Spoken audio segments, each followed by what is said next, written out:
ఏ స్వప్నలోకాల సౌందర్య రాశి నా ముందుకొచ్చింది కనువిందు చేసి. మీరు సురేఖ ముష్టిపచ్చలు కదా, మా ఇంటికి వచ్చారేంటి? లోపలికి రండి.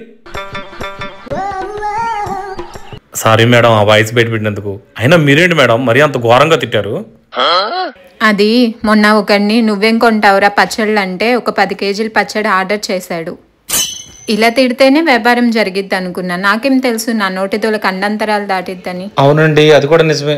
అవును, మీరెందుకు వచ్చారు మా ఇంటికి?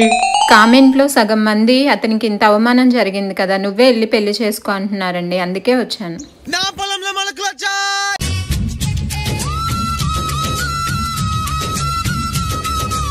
ఈవిడెవరండి? ఆవిడేనండి మా ఇంట్లో రోజు పచ్చళ్ళ పట్టేది.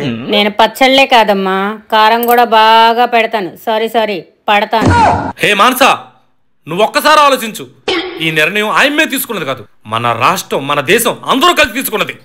దయచేసి ఒక్కసారి ఒప్పుకోవే. నువ్వు బయలుదేరమ్మా, మా ఆయన్ని లోపలికి తీసుకెళ్లి తీరిగ్గా పెళ్లి చేస్తాను.